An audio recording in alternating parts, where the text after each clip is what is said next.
السلام علیکم ورحمت الله وبرکاتو. خوږو دوستانو، هیله مند یم چې روغ جوړ او تازه به یاست.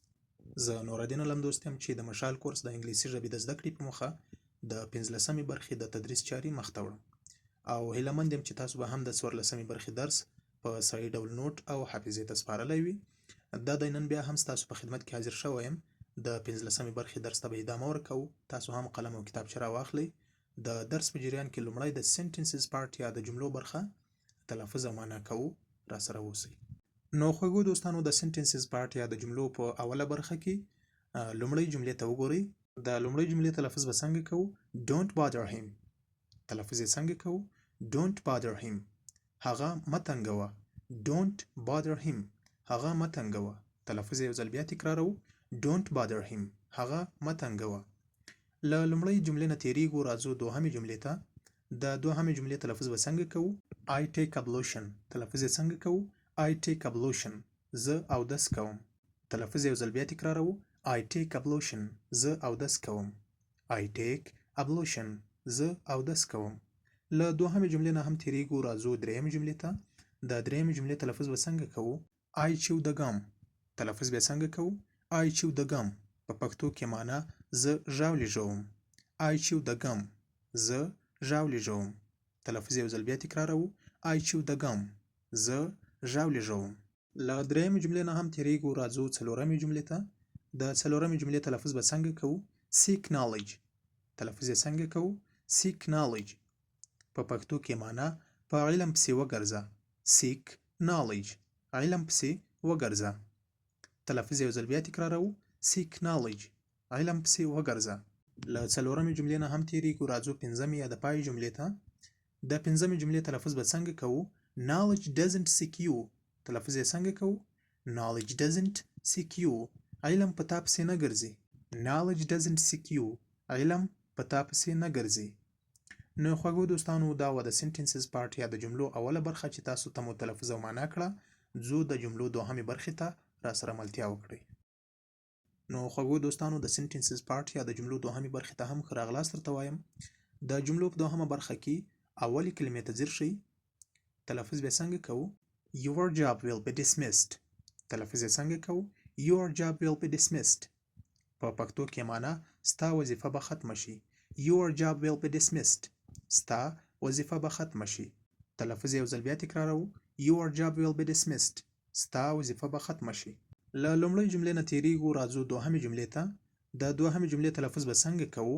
I have no idea. تلفظ به څنګه کوو؟ I have no idea. زه کوم نظر نه لرم. I have no idea.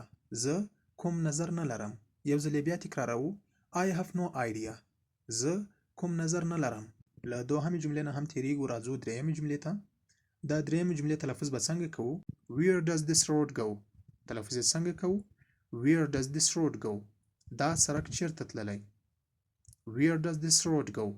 دا سړک چیرته تللی؟ تلفظ یو ځل بیا تکراروو. Where does this road go. دا سړک چیرته تللی؟ له درېیمې جملې نه هم تېرېږو، راځو څلورمې جملې ته. د څلورمې جملې تلفظ به څنګه کوو؟ It's heavy raining today. تلفظ یې څنګه کوو؟ It's heavy raining today. نن سخت باران دی. تلفظ یو ځل بیا تکراروو. It's heavy raining today. نن سخت باران دی. له څلورمې جملې نه هم تېرېږو، راځو پنځمې یا د پای جملې ته. د پنځمې جملې تلفظ به څنګه کوو؟ Dry your hands. تلفظ یې څنګه کوو؟ Dry your hands. په پښتو کې معنا لاسونه دې وچ کړه. Dry your hands. لاسونه دې وچ کړه. نو خوږو دوستانو، د سنټنسز پارت یا د جملو دوهمه برخه هم په همدې ځای پای ته رسوو. خدای دې وکړي چې په تلفظ او معنا یې پوه شوي یاست. ځو د درس په جریان کې دوهمې برخې ته چې د ورډز پارت یا د لغاتونو برخه ده را سره ملتیا وکړئ. نو خوږو دوستانو، د ورډز پارت یا د لغاتونو برخې ته هم ښه راغلاست درته وایم. د لغاتونو په برخه کې اول لغت ته ځیر شئ. تلفظ بیا څنګه کوو؟ Develop. تلفظ یې څنګه کوو؟ Develop. په پښتو کې معنا پرمختګ کول. DEVELOP. Develop. پرمختګ کول. له لومړي لغت نه تېرېږو، راځو دوهم لغت ته. د دوهم لغت تلفظ به څنګه کوو؟ Electric. تلفظ یې څنګه کوو؟ Electric. په پښتو کې معنا برقي یا برېښنایي. ELECTRIC. Electric. د برقي یا برېښنایي په معنا ده. Electric برقي یا برېښنایي ته وایي. له دوهم لغت نه هم تیریږو، راځو دریم لغت ته. د دریم لغت تلفظ به څنګه کوو؟ eventually. تلفظ یې څنګه کوو؟ eventually. په پښتو کې معنا تقریبا یا بې نهایته. eventually. eventually. تقریبا یا د بې نهایته معنا لري. له دریم لغت نه هم تیریږو، راځو څلورم لغت ته. د څلورم لغت تلفظ به څنګه کوو؟ fact. تلفظ یې څنګه کوو؟ fact. واقعیت یا حقیقت. fact. fact. واقعیت یا حقیقت ته وایي. له څلورم لغت نه هم تیریږو، راځو پنځم لغت ته. د پنځم لغت تلفظ به څنګه کوو؟ history. تلفظ یې څنګه کوو؟ history. د تاریخ په معنا ده. history. تاریخ ته وایي. نو خوږو دوستانو، د ورډز پارت یا د لغاتونو په برخه کې مو دغه لومړی په تور رنګ کې 5 لغتونه تلفظ او معنا کړل. ځو د لغاتونو دوهم لاین ته چې تلفظ او معنا کوي. د لغاتونو په برخه کې دوهم لاین کې اول لغت ته ځیر شئ. تلفظ به څنګه کوو؟ never. تلفظ یې څنګه کوو؟ never. په پښتو کې معنا هیڅکله. never. never د هیڅکله معنا لري. never د هیڅکله په معنا ده. د لغاتونو په دوهم لاین کې له لومړي لغت نه تیریږو، راځو دوهم لغت ته. د دوهم لغت تلفظ به څنګه کوو؟ people. تلفظ یې څنګه کوو؟ people. خلک. people په پښتو کې معنا خلک. people. people د خلکو په معنا ده. له دوهم لغت نه هم تیریږو، په دوهم لاین کې راځو دریم لغت ته. د دریم لغت تلفظ به څنګه کوو؟ street. تلفظ یې څنګه کوو؟ street. په پښتو کې معنا کوڅه. street. street د کوڅې په معنا ده. street کوڅې ته وایي. په دوهم لاین کې له دریم لغت نه هم تیریږو، راځو څلورم لغت ته. د څلورم لغت تلفظ به څنګه کوو؟ alone. تلفظ یې څنګه کوو؟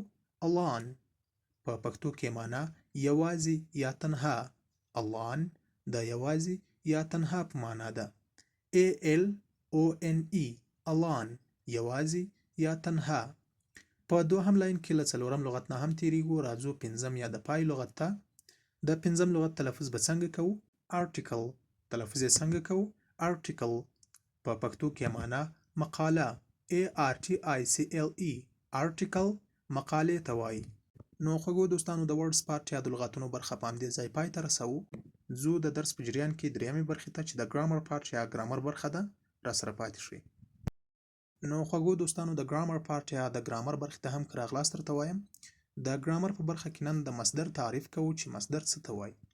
راځو تعریف یې کوو. مصدر هغه عمل ته وایي چې زمانه او شخص نه لري. لکه لاندې په شنه چوکاټ کې موږ درته راخیستي دي: to eat خوړل، to go تلل، to write لیکل، to see لیدل، to close بندول، to speak خبرې کول، to open خلاصول. نو دا یې مثالونه دي چې د مصدر د تعریف څرګندویي کوي. لکه څنګه چې معلومیږي په انګلیسي ژبه کې مصدرونه په څه سره پیل کیږي؟ په to باندې. to eat خوړل، to go تلل، to write لیکل، to see لیدل، to close بندول، to speak خبرې کول او to open خلاصول. نو خوږو دوستانو، دا و د ګرامر په برخه کې د مصدر تعریف. خدای دې وکړي چې نوټ یې کړئ او له ځان سره په بار بار تکرار کړئ چې زده مو شي. او د ګرامر په برخه کې راتلونکي چې کوم درسونه دي هغه هم را سره تعقیب کړئ ترڅو په انګلیسي ژبه کې معیاري زده کړه ترلاسه کړئ. نو خوږو دوستانو، دا چې د 15مې برخې د درس پای ته رسیدلی یو. تاسو هم که زموږ د یوټیوب چینل مو سبسکرایب کړی نه یې، کولی شئ چې د سبسکرایب تڼۍ ته لاړ شئ، هغه کلیک کړئ ترڅو په راتلونکي کې زموږ هره نوې اپلوډ شوې ویډیو ستاسو مخې ته راشي. نو په همدې ځای درنه اجازه غواړم تر بیا چې په 14مه برخه کې ستاسو په خدمت کې حاضرېږم. په لوی الله جل جلاله مو سپارم. هر چیرته چې یاست خوشحاله او تازه اوسئ.